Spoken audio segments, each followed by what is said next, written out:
Okay,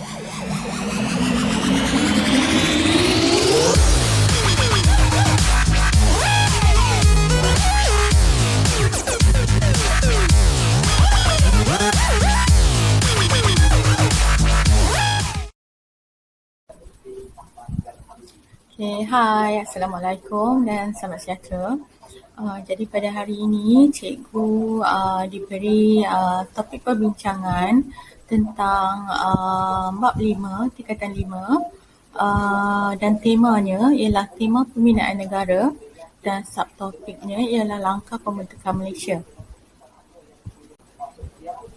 Okey, jadi di sini kita lihat standard kandungan 13.1 Gagasan Pembentukan Malaysia dan standard pembelajaran ialah 13.1.4 iaitu menjelaskan langkah-langkah pembentukan Malaysia.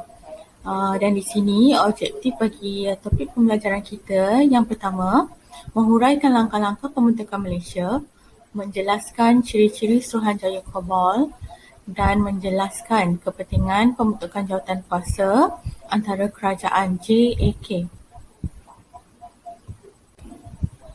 Okey, jadi kita lihat rentetan peristiwa di mana usul pembentukan Malaysia dibentangkan di Dewan Rakyat pada 16 Oktober 1981 dan mendapat sokongan majoriti ahli Dewan.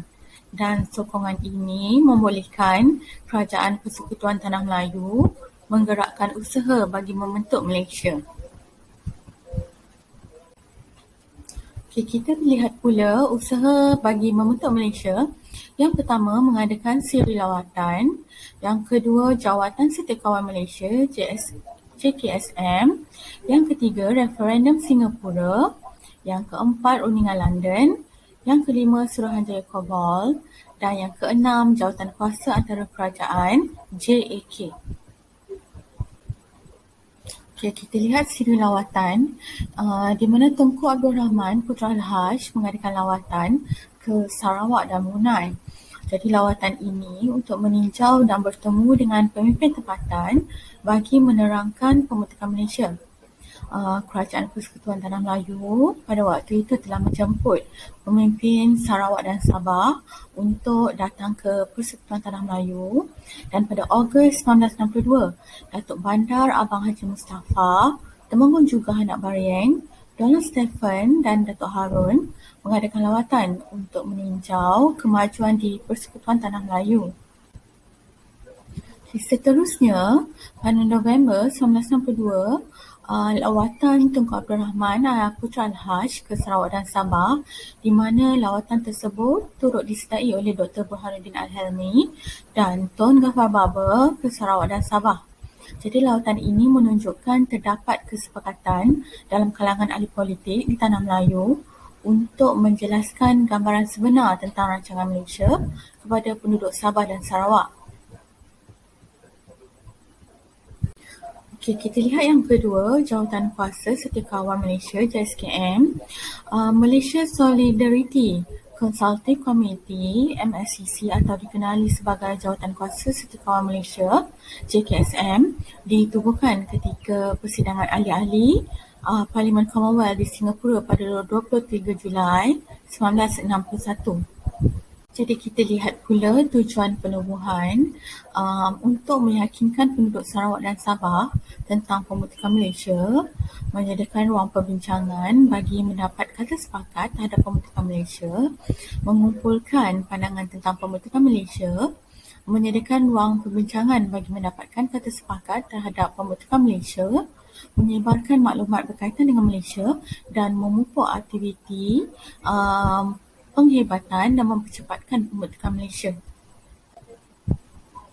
Okay, kita lihat seterusnya dalam mesyuarat yang kedua, JSKM telah membuat keputusan menyokong rancangan Malaysia. Jadi dalam jawatan kuasa ini, di mana mereka memainkan peranan dalam memberikan kefahaman kepada pemimpin tempatan dan mendapatkan sokongan terhadap pembentukan Malaysia. Jadi jawatan kuasa ini terdiri pada wakil pemimpin dan Persekutuan Tanah Melayu yang meliputi Singapura, Sarawak dan Sabah, dan Donald Stephen dilantik menjadi pengerusi JSKM.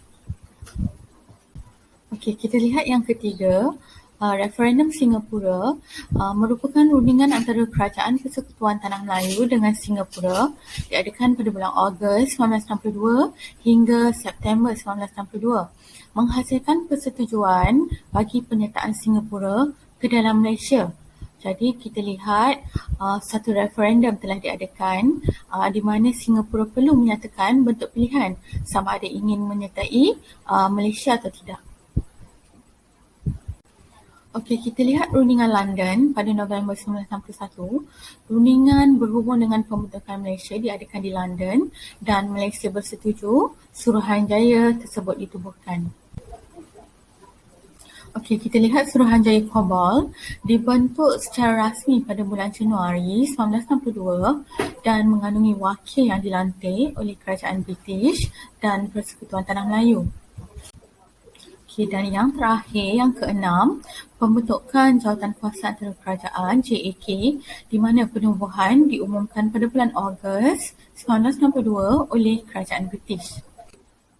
Okey, kita tiba di ruangan soalan di mana cikgu telah sediakan soalan struktur dan di sini cikgu bacakan soalannya. Jawatankuasa Antara Kerajaan JAK telah ditubuhkan pada bulan Ogos 1962.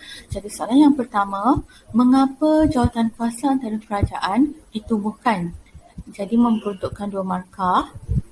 Yang kedua, apakah jawatankuasa kecil yang melindungi kepentingan Sarawak dan Sabah di bawah jawatankuasa antara kerajaan? 4 markah. Dan yang ketiga, soalan kebat. Pada pendapat anda, apakah kebaikan Malaysia peroleh atas kebijaksanaan Tunku Abdul Rahman membentuk Malaysia yang memperuntukkan 4 markah? Jadi di sini cikgu telah sediakan jawapan bagi soalan yang pertama, iaitu mengapa jawatankuasa antara kerajaan ditubuhkan. Jadi soalan lebih berbentuk pada fakta dan kalau awak lihat di sini antara jawapan yang cikgu sediakan iaitu menjadikan rangka perlembagaan dan membentuk keperluan bagi melindungi kepentingan Sarawak dan Sabah. Okey, bagi soalan B, masih lagi berbentuk fakta dan jika awak lihat, awak perlu menguasai fakta di mana para pelajar perlu mengingati jawatankuasa kecil yang ditubuhkan. Jadi di sini pilihan jawapan yang cikgu sediakan, perlembagaan, kewangan, perkhidmatan awam, perundangan dan kehakiman dan organisasi jabatan. Dan bagi pilihan soalan jawapan untuk kebat, pada pendapat anda apakah kebaikan Malaysia peroleh atas kebijaksanaan Tunku Abdul Rahman? Jadi kalau awak lihat di sini, awak perlu memikirkan kata kunci antaranya perkataan membangunkan, membantras, mempertahankan, memperluaskan dan menguasai pasaran. Jadi cikgu harap para pelajar dapat menguasai subtopik bagi 5.4 dan kita akan teruskan dengan subtopik yang seterusnya. 5.5 Perjanjian Julai 1963 dan peristiwa pengisytiharan Malaysia, di mana standard kandungan ialah 13.1 Gagasan Pembentukan Malaysia dan standard pembelajaran ialah 13.1.5 menguraikan Perjanjian Julai 1963 dan peristiwa pengisytiharan Malaysia. Jadi objektif pembelajaran yang perlu dikuasai pelajar ialah intipati Perjanjian Julai 1963, menceritakan kronologi peristiwa pengisytiharan Malaysia, membuat rasional, sikap menerima dan meleraikan idea serta pandangan yang berbeza. Jadi di sini kalau awak dapat lihat di mana Perjanjian Julai 1963 yang turut dikenali sebagai Perjanjian Malaysia atau Malaysia Agreement MA 63 ialah sebuah dokumen yang ditandatangani oleh Kerajaan British, Persekutuan Tanah Melayu, Sarawak, Sabah dan Singapura. Jadi perjanjian ini ditandatangani pada 9 Julai 1963 di London dan kandungan perjanjian ini adalah seperti yang dikemukakan oleh JAK dan prinsip utama perjanjian ini mengiktiraf hak yang sama kepada semua negeri dalam Malaysia. Okey, kita lihat pula intipati Perjanjian Malaysia. Yang pertama, tarikh pembentukan Malaysia telah ditetapkan pada 31 Ogos 1963 dan yang kedua, Sarawak, Sabah dan Singapura akan menjadi ahli dalam Persekutuan Tanah Melayu bersama-sama Persekutuan Tanah Melayu. Yang ketiga, Kerajaan British akan mengiktiraf kedaulatan Sarawak, Sabah dan Singapura dalam Malaysia. Yang keempat, memberikan kelebihan kepada Sarawak dan Sabah dalam menubuhkan Kabinet Negeri. Yang kelima, memperuntukkan tempoh masa peralihan, contohnya dalam bidang pentadbiran awam serta pendidikan kepada Sarawak dan Sabah. Yang keenam, kerusi Parlimen diberikan kepada Singapura sebanyak 15 kerusi, Sarawak 24 kerusi dan Sabah 16 kerusi. Dan yang terakhir, penduduk bumi putera di Sarawak dan Sabah mendapat pengiktirafan sama seperti orang Melayu dalam Perlembagaan Persekutuan. Okey, kita lihat pula misi Pertubuhan Bangsa-Bangsa Bersatu (PBB). Yang pertama, Indonesia membuat bantahan rasmi pembentukan Malaysia di Pertubuhan Bangsa-Bangsa Bersatu (PBB). Yang kedua, UTAN, Setiausaha Agong PBB, menubuhkan sebuah jawatan kuasa iaitu United Nations Malaysia Mission (UNMM) pada 2 Ogos 1963 untuk menilai dan membuat laporan. Yang ketiga, Lawrence Michael Moore, Duta Amerika Syarikat di PBB, melakukan tinjauan di Sarawak dan Sabah. Yang keempat, pembentukan Malaysia yang sepatutnya diisytiharkan pada 31 Ogos 1963 ditangguhkan kerana laporan Setiausaha Pertubuhan Bangsa-Bangsa Bersatu dapat disiapkan hanya pada 14 September 1963. Dan yang terakhir, pada 14 September 1963, misi ini telah berjaya menerbitkan laporan penduduk Sarawak dan Sabah yang menerima pembentukan Malaysia. Okay, jadi kalau di sini awak dapat lihat peristiwa pengisytiharan Malaysia di Kuala Lumpur, di mana Yang di-Pertuan Agong membacakan pengisytiharan Malaysia di Stadium Merdeka dan dirasmikan oleh Tunku Abdul Rahman Putra Al-Haj. Dan di Sabah, Dato' Mustafa Dato' Harun telah mengemukakan pengisytiharan Malaysia di Kota Kinabalu, Sabah serta menandatangani surat akuan.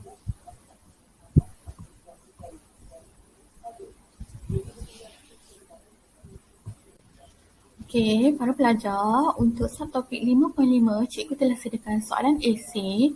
Jadi, kalau awak dapat lihat soalan tersebut, pada pendapat anda, mengapa terdapat pelbagai reaksi yang berbeza dalam pembentukan Malaysia dan memperuntukkan 8 markah? Jadi di sini, para pelajar perlu menjadikan jawapan para pelajar di mana fakta, huraian dan contoh perlu dimasukkan. Okay, supaya para pelajar dapat menguasai pemarkahan yang telah ditetapkan. Okay, jadi di sini kalau dapat lihat, fakta yang pertama, perbezaan pendapat dan pandangan dan huraian cikgu sediakan dekat sini mempengaruhi perasaan seseorang untuk tindak balas terhadap sesuatu perkara. Bagi skema jawapan yang kedua, mempunyai matlamat dan niat yang berbeza. Sasaran yang ingin dihajati bergantung kepada kepentingan individu. Okay, yang seterusnya, marah apabila peluang keputusan yang diumumkan tidak tercapai. Okay, yang seterusnya, keadaan dan suasana yang berbeza. Suasana perjuangan yang radikal menimbulkan tindak balas yang agresif. Keadaan di tempat rusuhan melahirkan perasaan untuk memberontak, dan emosi dalaman yang terpendam berbeza, dan emosi marah ataupun emosi dendam yang terpendam akan mempercepatkan tindak balas secara luar kawalan. Jadi untuk topik ini, cikgu rasa cikgu telah berjaya untuk menyiapkan bahan untuk para pelajar, dan cikgu harap dapat digunakan oleh para pelajar untuk mengulang kaji bagi menempuhi peperiksaan sijil pelajaran Malaysia pada tahun hadapan, insya-Allah. Terima kasih.